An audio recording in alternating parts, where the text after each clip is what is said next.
experiencia o la subjetividad del individuo y el papel de la cultura, el papel del contexto en esta experiencia emocional.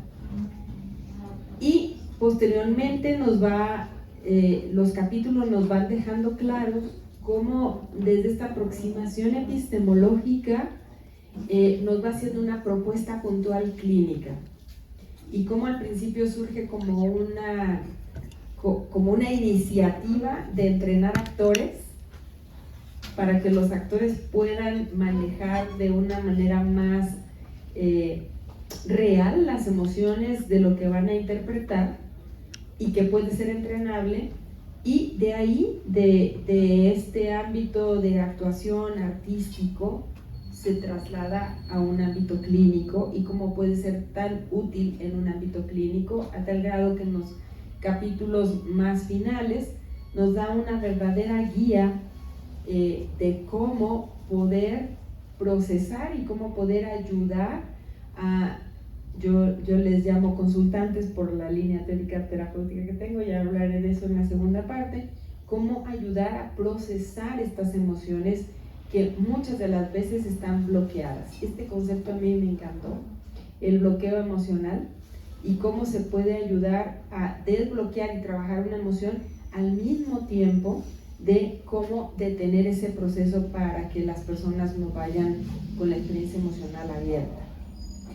Pues nos da viñetas, casos, y sobre todo el libro te deja con un gran entusiasmo, con unas grandes ganas de platicar con el doctor Sergio.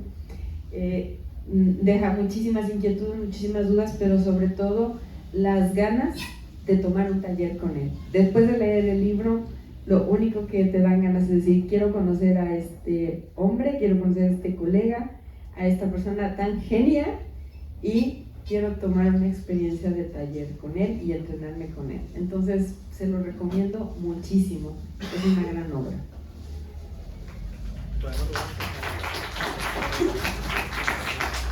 De seguro el doctor Sergio ya quiere decir algo, pero no lo vamos a dejar.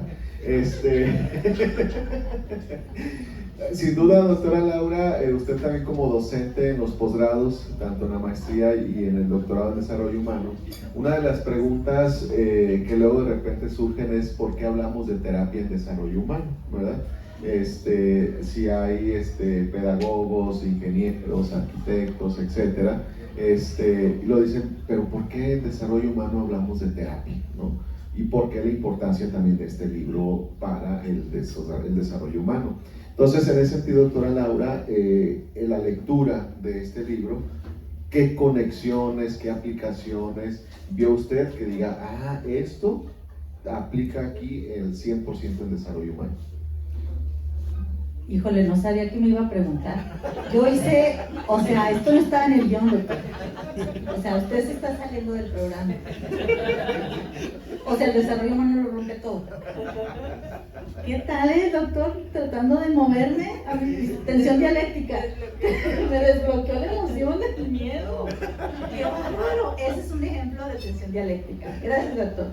Fíjese que a mí me confrontó mucho. Primero porque el doctor me ha venido aproximando de poco a poco, dándome materias del posgrado que no son psicología. Entonces, el acompañamiento también en el posgrado en maestría, pero ahora en una materia que me tocó diseñar y rediseñar y estar ajustando, que tiene que ver con intervenciones en el desarrollo humano para procesos individuales y familiares. A ver, hay alumnos aquí del doctorado. Juanjo, muy bien. Alumnitos míos, ¿dónde está Lidia? 2 alumnos de mi curso. No, el programa avisa. Miren, esta es parte de la tarea que tenían que subir hoy, por cierto. Fíjense que este libro tiene que ser una obra fundamental. Usted me acaba de poner en la mesa, porque además de confrontarme a mí con la atención de la investigación en desarrollo humano, la integración creativa de la dimensión somática no estaba integrada como tal. El tema de las emociones, pero esta dimensión somática, fenomenológica, artística, ofrece un marco conceptual rico, y le voy a decir por qué. está aquí Giovanna, que no me dejará mentir, que cuando te dicen que hacer arteterapia no es ciencia, ¿no? Tú toda la vida con el enfoque de arteterapeuta y trabajando, fortaleciendo procesos, pero la sistematización, hablando del desarrollo humano, de estos procesos de acompañamiento, desafía a que repiense yo como profesora, pero también desde la incidencia y la investigación, que es lo que los estudiantes del posgrado vienen a hacer, ¿no? Si este fuera un posgrado profesionalizante, diría, qué padre, nos entrenamos y ya, ¿no? Pero a mí me parece que esta es una oportunidad muy valiosa para desafiar los compromisos que los estudiantes de posgrado han hecho en sus proyectos de investigación e incidencia, y también dejar de resistirnos a esta complejidad en donde nos decimos, yo me quedo con una metodología cuántica, ¿no? Y ahí la dejo, ¿no? Aplico un instrumento. A mí me parece que el diálogo como profesora que hice con el libro incluso me hizo pensar en que nos tenemos que entrenar en metodologías diversas para facilitarle a los no psicólogos. Entonces me hizo repensar mi formación también de cara al desarrollo humano. Y yo no sé si le respondo a su pregunta, pero todavía no acaba el diálogo, ¿verdad? Pero me parece que el desarrollo humano está avanzando cualitativa y cuantitativamente a acercarse a otras experiencias y terapias que no eran reconocidas con su valía y con su aporte. ¿Ya? No sé.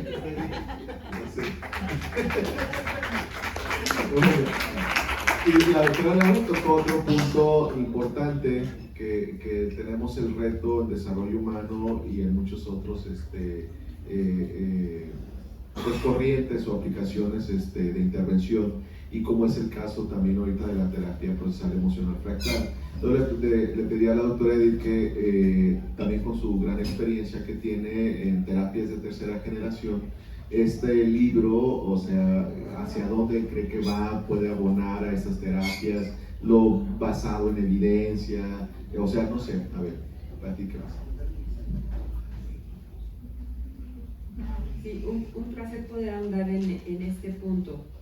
Me quedé pensando un poquito también en la pregunta que se hace hace un momento, y quiero empezar por ahí para ligarlo a qué implicaciones puede tener frente a las terapias de tercera generación.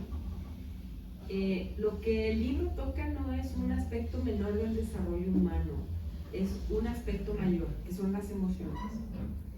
A ver, las emociones como tal son tan importantes, tan así como que nos han permitido sobrevivir como especie en este planeta.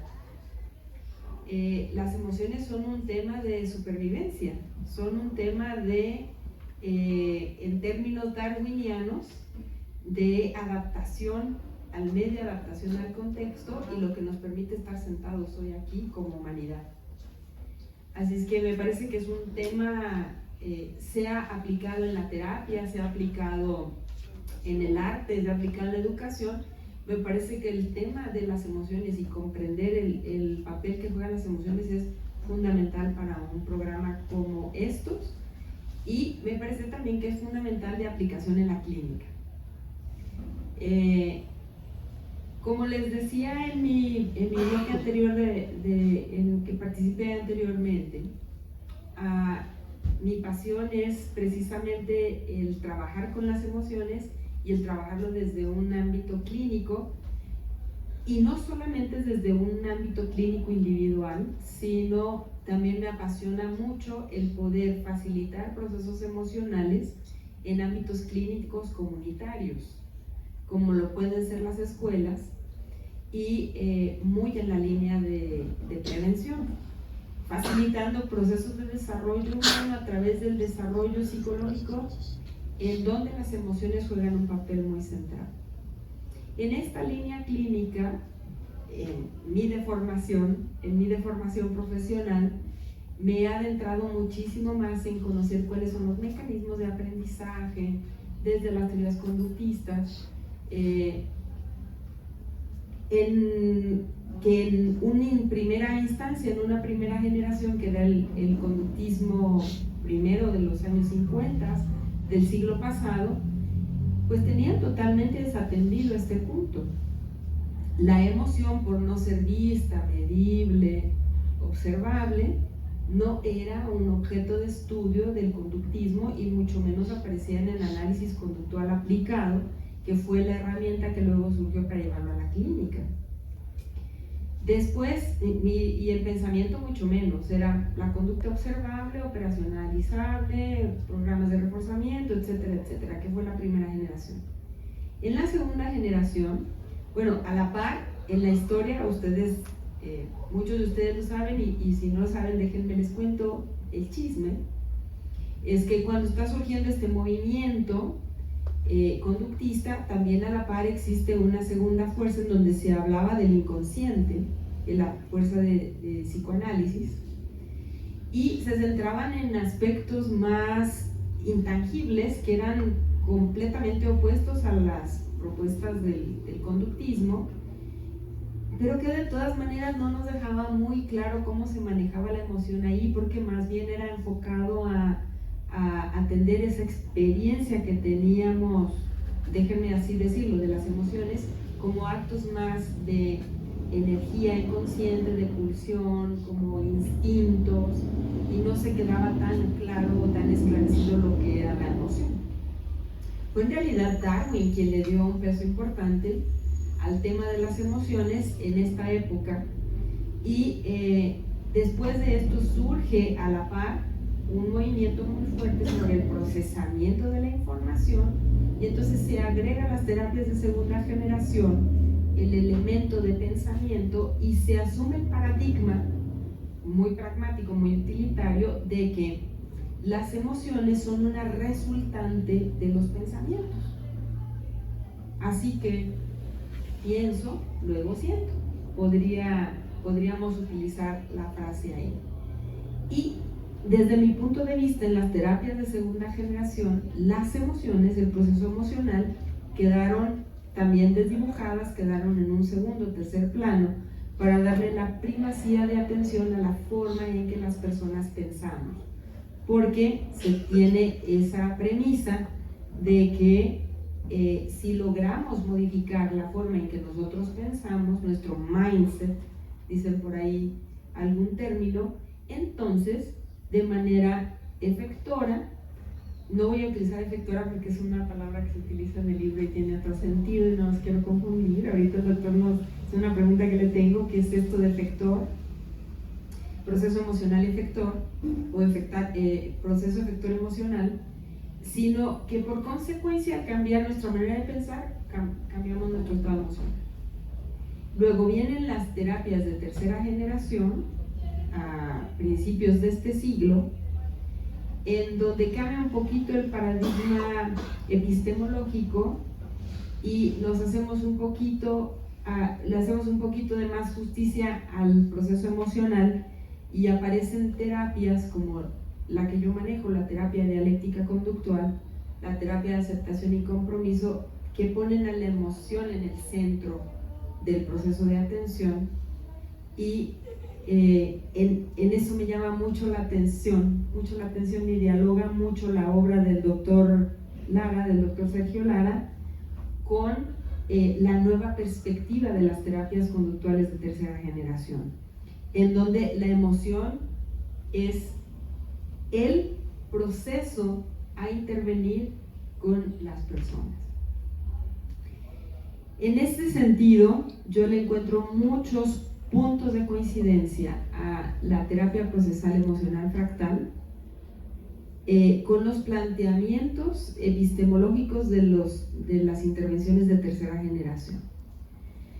Y el primero ya lo dije, que es que se pone foco en la emoción, y al mismo tiempo tiene una abismal diferencia, porque si bien es cierto el foco es atender el proceso emocional, mientras que en las terapias de tercera generación se tiene una aproximación de entender ese proceso emocional desde un pragmatismo más peirciano de Peirce, el pragmatismo de Peirce,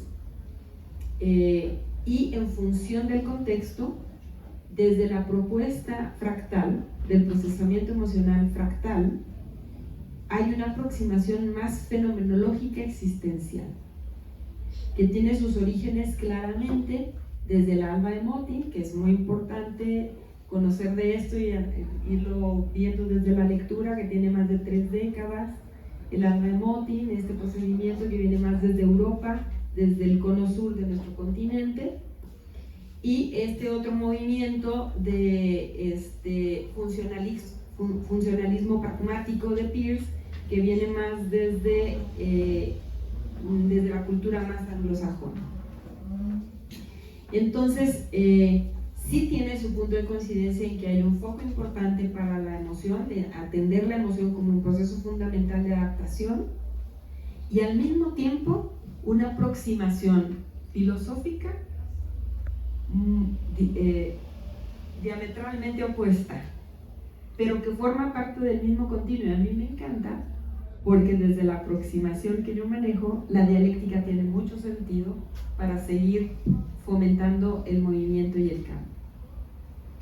Otro punto de coincidencia que tiene mucho la aproximación de el tratamiento de las emociones desde una perspectiva empiricista, funcional, conductual, a una perspectiva fenomenológica existencial, que yo no sé, doctora, a ver, yo le quería, una de las cosas que este punto me provoca preguntarle es, ¿podríamos llamar o hacer un símil de que esta aproximación fenomenológica existencial es de última generación? Es como una evolución de lo que conocemos normalmente de la fenomenología y del humanismo. Creo que es una evolución real, o sea, nos está proponiendo una innovación a esta perspectiva, pues tal cual ocurrió también en la evolución del pragmatismo y del empiricismo de las terapias conductuales. Y el punto es que ambas terapias nos invitan a ver a la persona como un ser humano.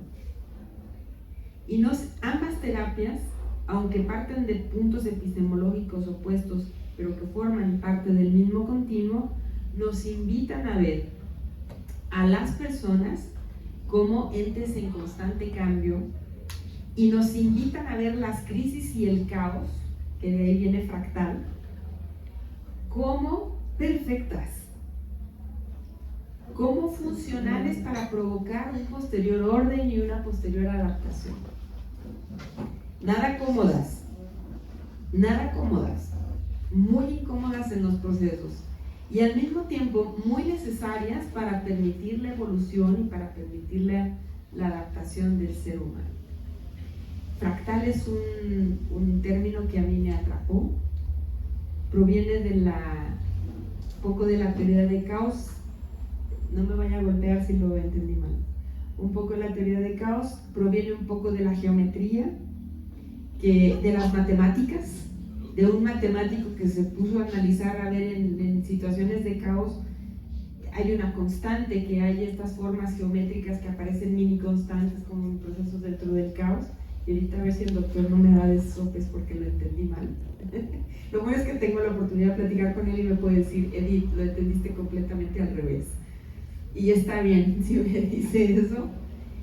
Pues tienen ese punto también de diferencia de la importancia del caos, de la importancia de la crisis, y también tienen otro punto de confluencia, que es que los bloqueos emocionales tienen que ver con situaciones, con experiencias traumáticas que a lo largo de la vida han hecho que nos alejemos, evitemos o escapemos de una emoción que nos es desagradable. Pero que aunque pensemos que estamos escapando de ella o que la estamos evitando, incide ahí en nuestra vida, aunque aparece como una sombra que no podemos, o como nuestra espalda que no podemos ver, pero que ahí está, y tiene efectos importantes en las decisiones y en la manera en cómo vivimos la vida. Aunque aparentemente no están ahí, ahí están. Como nuestra espalda que no podemos ver, como quizá el pequeño lunar que se hizo a lo largo del tiempo, y que si nadie me dice, si no tomo conciencia de eso. Pero el mayor punto de coincidencia que a mí me impactó en estas dos aproximaciones es la importancia de vivenciar la emoción en el contenido del cuerpo en un contexto histórico y cultural. Desde las terapias de tercera generación, esto se aplica o se aterriza en mindfulness, en una técnica que conocemos como mindfulness, que es la conciencia de la emoción. Y cuando yo leía los ejemplos que da el doctor en el libro, en el procedimiento clínico que se hace de, a ver, ¿dónde estás sintiendo la tristeza? ¿En qué parte del cuerpo? Sitúalo. Que este proceso fenomenológico, lo mismo hacemos en mindfulness. Mindfulness de las emociones en terapia de tercera generación tiene una aproximación muy cercana a lo que propone el procesamiento emocional fractal. Y por último, también tiene otra gran coincidencia en algo que dentro de la terapia dialéctica conductual la doctora Marsha Linehan conceptualizó como la etapa 4 del tratamiento, que es la autorrealización, que es el amor propio, y que desde la teoría procesal emocional fractal se provoca mucho a que esto es el fin último de la emoción. Habla de una emoción que a mí me conmovió, que es el amor, me olvidó el término, el amor ternura, el amor compasión, que es el que modula, es el que nos va a ayudar a lograr este desarrollo humano en plenitud. De verdad les recomiendo el libro, está largo, pero se lo avientan tan rápido porque atrapa y porque es adictivo, el libro es adictivo. Bueno, tengo muchas más cosas que comentar, pero también hay que dejar hablar al doctor Cedillo. Sí, justo ahí pedirles perdón a las doctoras que les pedí que leyeran el libro de 426 páginas en semana y media, y lo leyeron, y eso el doctor Sergio le va a dar mucho gusto. Pero bueno, doctor Sergio, mientras lo observaba, mientras las iba escuchando, y de repente se reía, de repente hacía pucheros, decimos aquí, así como aquí. No sé, a ver, platíquenos. Yo sé que traía un material, pero más que ¿qué le va significando esto? Bueno, primero dar las gracias al doctor Marco estar en este lugar. Igual me hace mucha emoción porque no conocía a Ciudad Guzmán como Tomeo Barceló. No sabía que existía. Que prologó el libro y que él estuvo el año pasado, pero él lo prologó. Somos colegas y amigos hace mucho tiempo. Y en el hotel donde estaba también estuvo Pablo Neruda. Y cuando fui al museo, Pablo Neruda le dedicó a Juan José Arriola 20 poemas de amor y una canción desesperada, que fue el premio Nobel, y otros libros más. Es decir, había un vínculo muy estrecho. Son elementos que lo encuentro muy como de la trama de la vida. Así que agradezco también a la doctora Laura y a la doctora Edith los buenos comentarios, sólidos y firmes. Les pido disculpas por haber tenido que leer este libro en tan poco tiempo. Se agradece mucho. Y cuando escuchaba, bueno, creo que justamente esa era la finalidad, provocar. Tomeo Barceló me dijo que incluyera más ejemplos. Me había pedido que sacara cosas y no saqué nada. Así que lo único que lo saqué lo puse en anexos para que el que no quiera leerlo no los lea, porque pueden ser muy densos. Pero investigaciones, creo que era importante mencionar que se había visto ya. O sea, y era importante poner las palabras de los alumnos que hicieron las investigaciones, porque también son suyos y están citados como corresponde, porque también es un testimonio de eso. Sí, el libro es fruto de casi 30 años. Quiero decir que, bueno, honro también a la Susana Bloch, que fue mi maestra, colega, estuvimos en el mismo colegio con varios años de diferencia.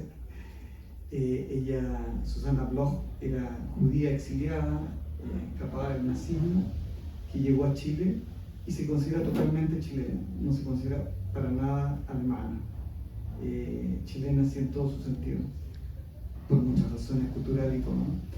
Pero en este momento está en una casa de reposo, tiene 97 años. Yo dejé de verla en 2019 porque empezó a perder la memoria y la ve solo la hija. Pero tuve muchas conversaciones con ella durante mucho tiempo, quincenales. Me juntaba a almorzar con ella en su departamento y conversábamos de muchos temas que no hablaba con otras personas. Entonces yo muchas de esas cosas las puse en el libro porque eran elementos para mí sabrosos que hablaban de una mujer que llevó a final lo que ella pensaba, contra viento y marea. Ella era conductista radical, de hecho era palomóloga, ¿no? Ni siquiera era psicóloga, pero era palomóloga.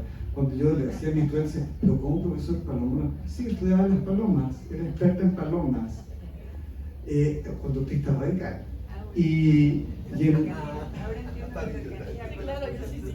Bueno, y resulta que en el año 70 el director de teatro de la Escuela de la Universidad de Chile le dice al equipo de psiconeurología que quería que hicieran una clase de emociones para los estudiantes de teatro. Y ahí la Susana tiene el eureka y dice, no, ¿cómo le vamos a pedir a los atletas la emoción que enseñaron? ¿Por qué no hacemos un experimento? Entonces ahí está el gran experimento que se hizo en los años 70, época álgida, con Allende en Chile y un caos de todo tipo, sociocultural, político, con intervención de Estados Unidos, todos ustedes lo que saben que después arrastró, ¿cierto?, la dictadura. Y entonces hace un experimento, lo resumo para no tomar mucho tiempo en eso, en que escoge un estudiante, le hacen hipnosis profunda y le recuerdan, en entrevistas previas, las emociones que habían estado recordando en vivencias. Se tomaron las 6 emociones básicas, que Darwin ponía 5, pero separaron el amor en amor erótico y amor ternura. Y ahí están las 6, ¿no? Bueno, y el descubrimiento que hubo, esto demoró meses, porque en ese tiempo no había computadores, habían de papel continuo, me contaba la zona, y los ingenieros se demoraron como 6 meses en analizar la información. Es decir, no es como ahora que uno mete el dato y lo tiene en segundos lo que termina de teclear. Y lo que descubrieron fue que había un patrón respiratorio que nunca se había descrito en la historia de la ciencia. Paul Ekman había descrito las caras, la expresión facial y muchas cosas, pero no habían descrito que había una emoción particular para cada emoción. Exacto. Entonces a eso le pusieron patrón efector emocional, que sería un conjunto de respiración, postura y expresión facial. Ese descubrimiento se publicó en el año 71 en la revista Órbita. Ahí vino el caos en Chile. Casi todos los profesores de la Chile estaban siendo perseguidos. Entonces la Susana escapó finalmente a Francia.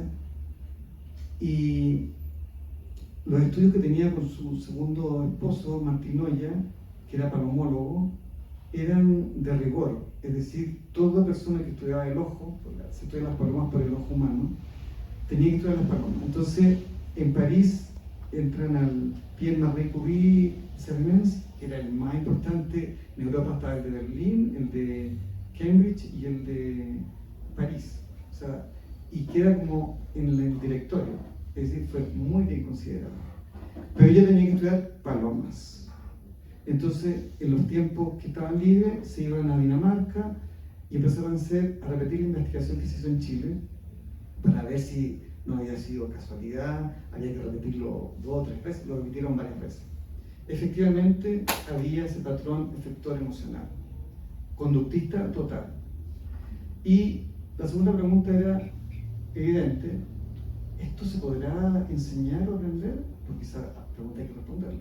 Entonces tomaron 34 actores franceses, ciegos, es decir, no sabían nada de esto, y se le aplicó esta dinámica, y ahí viene la segunda investigación y varias más, donde se empezó a comprobar que sí se podía enseñar y sí se podía aprender. Bueno, ella trabajó mucho tiempo, trabajó con varias personas que trabajan en teatro también. Hay uno muy importante que se me fue en este minuto el nombre, Hernández, Horacio Hernández, y paseando en el año 87 por Sevilla, ven la casa de Bernarda Alba, de García Lorca. Y dicen, hay que cambiarle nombre a esto porque estos ya no son los patrones emocionales efectores, este es un modo de cómo enseñarlo. Y ahí le pusieron Alba. Les gustó la palabra Alba, por la connotación que tiene. Y la Susana se acordó que cuando estaba en Harvard haciendo un posgrado, escuchó a dos gringos que decían, "Who is this woman?" Y el otro le dice a la otra, Susana era una rubia platinada, esbelta, muy llamativa, nunca pasaba desapercibida. Y él le responde, "She's emoting." O sea, ella exagera las emociones. Y dijo, "Yo soy emoting." Entonces le pusieron Alba emoting a la técnica. Bueno, y ahí surgió ese ámbito. Ella retorna a Chile en el 97. Y aquí una parte como que yo menciono entre el título, nunca regresó a la Universidad de Chile, porque ya estaban ocupados los puestos, y eso nunca, ni siquiera me invitaron nunca a la Universidad de Chile. Yo le invité porque trabajaba ahí a una sala, ni siquiera la saludó nadie.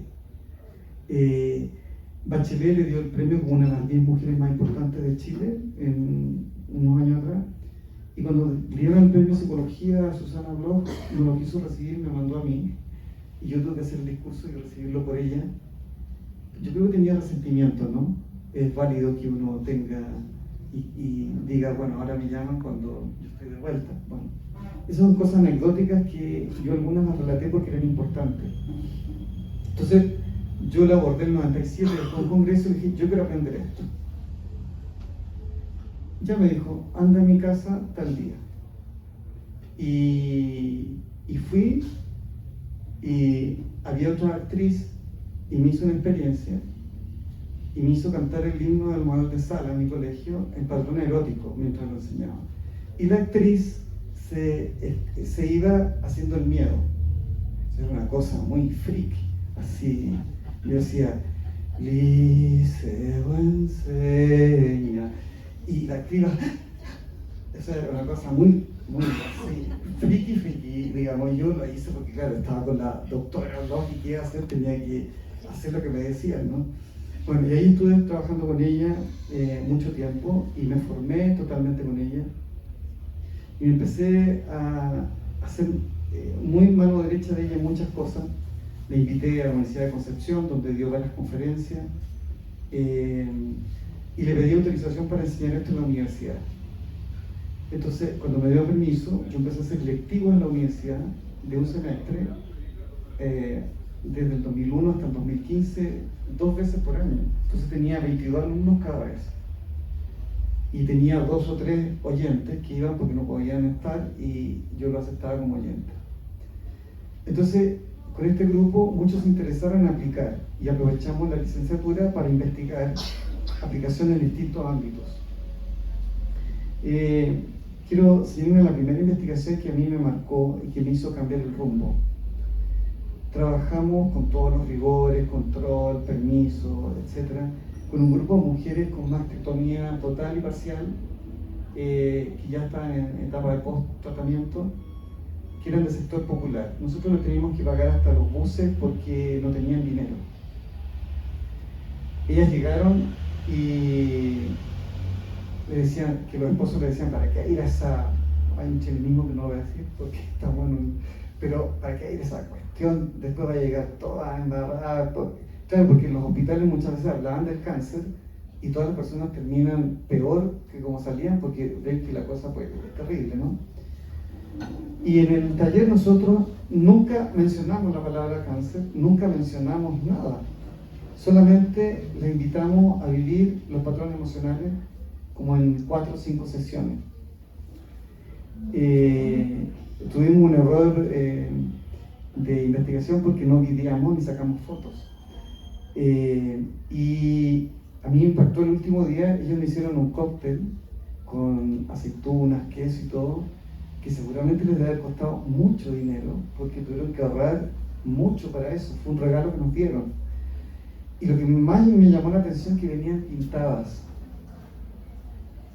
maquilladas. Los primeros días eran grises, macilentas, no tenían vida. Y el último día venían maquilladas. Fue como descubrir la belleza que brotaba de haber experimentado las emociones. Entonces lo que me marcó con esto era que no bastaba con vivir el patrón, había que hacer algo más. Y ahí empezamos a incluir arteterapia, algunos elementos y también focusing, que es una técnica de prestar la atención a la sensación corporal y dejar que vengan narrativas y nombres. Esto ya está muy estudiado, hay otros más expertos en esto que yo, pero el arte terapia es antropológicamente, desde que nació el hombre, habilis por la almendra, ¿no? El instrumento para cortar, es decir, y la arte terapia es el mecanismo de defensa que diríamos de proyección en un objeto. Por lo tanto, el que no maneja ese concepto sabe muy poca psicología, porque la proyección del sí mismo se da en el arte y en la expresión, y eso lo sabemos desde tiempo inmemorial. Entonces ahora se está aplicando con contexto y rigor, pero no es nada nuevo esto, ¿no? Bueno, entonces yo empecé a integrar muchos elementos, y ahí empecé a trabajar y terminó un primer periodo y me invitaron a Heidelberg a dar un taller. Yo sé alemán, pero yo decía, no va a ser en alemán porque hablar alemán bien es muy difícil. Y llegamos al lugar y mi colega me dice, bueno, ¿lo vas a hablar en inglés o en alemán? Y yo me la entero en alemán. Me salió bien chapuceado, no puedo decir que salió tan bien, o sea, mentiría. Pero el grupo se encantó y después repetimos. Y de ahí empecé a ir a Alemania por mucho tiempo. Y empezamos a hacer experiencias de 5 días, como retiro. Y fue muy potente porque algunos se repetían más de una vez ir al seminario porque estaban aprendiendo. Llegaron muchos psicólogos, pero también otros terapeutas, llegaron cantantes de ópera, de jazz.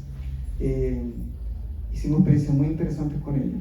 Entonces, ¿qué veíamos ahí? Que la aplicación tenía sentido, que habían resultado y que en el desarrollo humano las personas crecían, ampliaban su mirada y tomaban más conciencia de muchos elementos que antes no la tomaban. Yo esto lo registré a través de síntesis hermenéutica de todos los alumnos, así que tengo un catastro como de cientos de escritos que todavía no están analizados, que va a ser para una futura investigación. Necesitaría muchos ayudantes para poder analizar todo eso, pero están las categorías que se han ido repitiendo y que pongo en el libro yo como resumen. Es decir, no están hechas en base a elucubraciones, todo está hecho en base a lo que hemos catastrado, registrado y visto. Bueno, entonces en ese momento un grupo que había hecho ya como 2 o 3 talleres me dijeron que querían algo nuevo. Ok, dije, voy a hacer algo nuevo. Y yo en el 2004 había presentado un taller en Costa Rica, en el Congreso de Focusing, porque me habían enviado muchos pacientes, me los derivaban para que yo le hiciera como en Chile nosotros hicimos un apaleo de locos. Los locos, un molusco que para comerlo hay que apalearlo para que quede blando. Entonces, decía apaleo loco en el sentido que tenían sesiones conmigo y después volvían a sus terapeutas. Y todas estas personas tenían mucha inseguridad, no expresaban la rabia y les costaba decidirse en la vida. Y yo, como en el 10º paciente o consultante, me di cuenta que tenían la suela gastada de los tacos atrás. Entonces esta cosa es súper friki, pero yo dije, tienen los tacos gastados. Y todos tenían los tacos. Es decir, caminaban como hacia atrás, cargándose hacia atrás y caminando hacia adelante. Hacia la suela. las suelas. Sí. La suela de los zapatos. Claro. Entonces eso quería decir que estaban caminando con miedo en la vida y con rabia con la parte de abajo de los pies. Entonces había un bloqueo. Y yo hice una primera experiencia en esa oportunidad donde lo metí en rabia y miedo y después veía qué les iba pasando. Entonces la experiencia que hicimos con estos nuevos se planteó hacerla en el 2019 en Palma de Mallorca. Y había todo un contexto de trabajo con el amor ternura, como decía la doctora Edith, porque es básico para hacer esta aplicación. Estuvimos 12 días allá en Palma de Mallorca y yo trabajé con eran todos terapeutas, psicólogos, psiquiatras, neurólogos, creo que había un par de coaches y ellos. Y yo trabajé con cada uno de ellos. Y lo que pasó es que ahí, en el trabajo, se descubrió el ciclo del bloqueo emocional. Y nos dimos cuenta que lo que pasaba a nivel terapéutico es que había un ciclo y todos vivían el mismo ciclo. Entonces eso fue muy importante y teníamos 12 casos bien concretos de expertos. Entonces eso llevó a desarrollar los alemanes, que son muy, ¿cómo decirlo?, motivadores. Hicieron una asociación ese mismo año para esta técnica, que yo en ese momento la bauticé como Alba Mountain Experiencial. Esta asociación duró algunos años y después me la devolvieron porque nadie quería seguir presidiendo por el trabajo que significaba. Fue un problema así técnico. Y yo quería patentar esto para poder enseñarlo con claridad y no hacer movimientos muy, digamos que la gente hiciera cosas que no estaban adecuadas por lo que habíamos investigado. Pero el nombre no se podía patentar porque las marcas que están vistas hace 5 años ya son universales. O sea, ni siquiera Susana Bloch puede patentar Alba Mountain, porque ya es universal. Entonces tuve que buscar un nombre nuevo, y no les cuento, la historia es larga, pero... La IA ayudó. Sí, la IA ayudó, y también muchos colegas que dieron su opinión y todo. Y finalmente le pusimos terapia procesal emocional fractal, porque lo interesante es que había un paper de emocional fractal, hay varios papers ya puestos en inglés, entonces es un concepto que tiene ya arraigado en la ciencia. Pero fractal esta palabra la inventó Mandelbrot para hablar de una parte de la matemática que no tenía cabida ni en la geometría ni en la matemática clásica para describir estos procesos caóticos, como decía la doctora. Entonces, fractal es como ver que hay un orden implicado dentro del caos. Y eso es muy interesante porque cuando uno vive una experiencia emocional, y todos hemos tenido, y es caótica, uno dice, esto no tiene salida, aquí no voy, le pasa a los pacientes, le pasa a todas las personas, ¿no? Entonces, es buscar este orden implicado que está en la vida. Para ir cerrando, yo quiero decir que el camino fue partir desde la emoción, que la escribió en 1875, 79 en adelante, William James, que hablaba de la teoría periférica de la emoción, es decir, él decía que nosotros nos emocionamos porque el cuerpo lo siente. Lange decía que había una reacción, ¿cierto? Y entonces esa discusión al final dio la teoría de la emoción James Lange. Alba Mountain prueba que James tenía razón. Si el cuerpo resuena con la emoción, la mente dice, estoy viviendo esto. Entonces, el camino partió desde ahí hacia el camino existencial, experiencial. Experiencial tiene que ver no con la experiencia, tiene que ver con la sensación corporal de la vida, ¿no? Es un concepto para hablar, pero no me da tiempo para decirlo ahora. Y la adquisición de otras metodologías que eran muy acordes para esta nueva modalidad, como el mindfulness, otras técnicas que son del ámbito de corporal, como Katsuge Nundo y otras cosas que ayudan a que la persona integre el cuerpo y tome más conciencia de él. Entonces va desde la emoción a la vivencia emocional.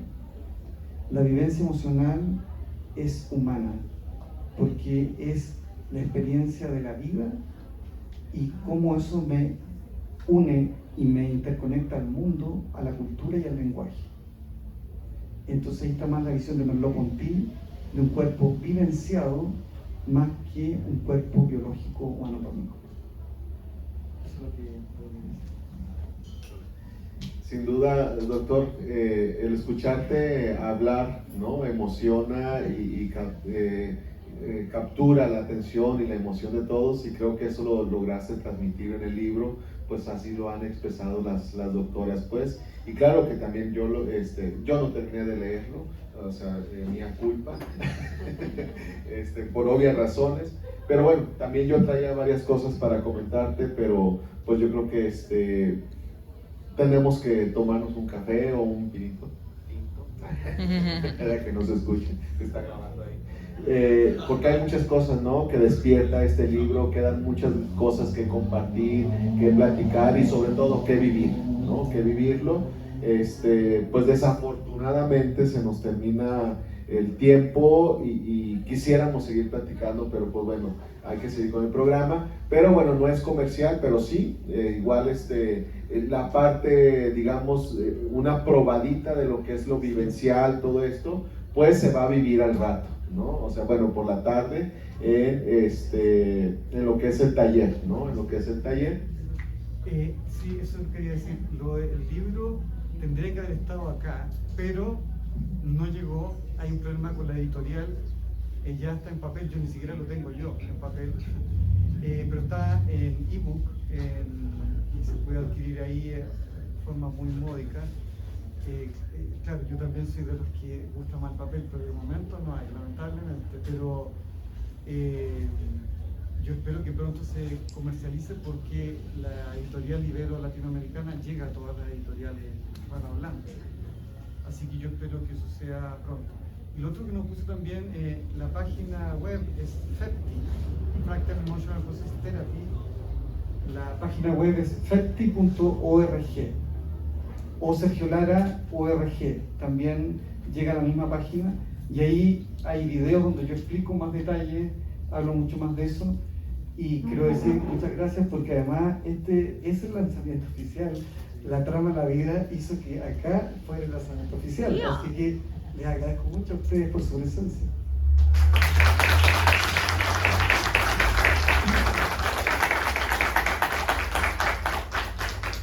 No, pues gracias a ti, doctor, por confiar en nosotros y pues no lo conocíamos. Es la experiencia de que él esté acá, es así googleando, como les hemos dicho muchos de ustedes, oye, hay que buscar quién maneje tu tema y ponte a googlear, ponte a esto, y así fue como también llegamos con el doctor Sergio, claro, también con el apoyo de Tomeu, pero agradecerte pues que hayas aceptado la invitación pues así de una manera pues así muy cálida, de entrega, de confianza, y que hayas decidido acompañarnos y bueno, ya hemos estado platicando de que el siguiente año iremos a visitarlo.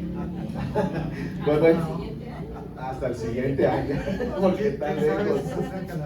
Podemos sacar la fecha también. Bueno, probablemente a lo mejor en diciembre, en el campamento, probablemente.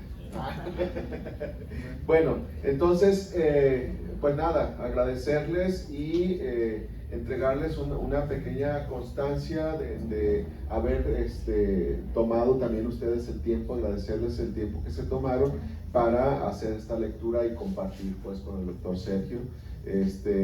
Pues les digo, ojalá y tuviéramos el tiempo también para tomarnos un café y demás y poder compartir más tipo círculo de lectura, porque el libro invita a eso también, además claro de la parte técnica que ya se comentaba, pero también da mucho que platicar desde la vivencia, desde la experiencia. Entonces, nuevamente gracias. Yo quiero hacer una provocación para mi materia y para las Joy, un conversatorio. Igual no hay diferencia horaria muy larga, 2 horas, 3 Pero creo que sí podríamos, para no quedarnos con este antojo, con la provocación de que leamos todos el libro y esta presentación que tiene el libro también genere estas reflexiones al marco de los posgrados, claro, de los proyectos y líneas de incidencia que tienen nuestros estudiantes. Y yo dentro de mi materia de plano, yo ya lo vi. Discutir ese planteamiento. Claro, yo encantado, así que usted me dice con tiempo, yo lo reservo. Ok, pues muchas gracias. Muy bien, muchas gracias, doctora Laura, por tu participación como comentarista en este libro tan maravilloso. Muchas gracias. Sí. Doctora Alicia también, ahí con la manita así, pero se aventó el libro, ¿no? Doctor Sergio, pues qué más que el papel lleva todo nuestro cariño aquí. Muchas gracias. Gracias.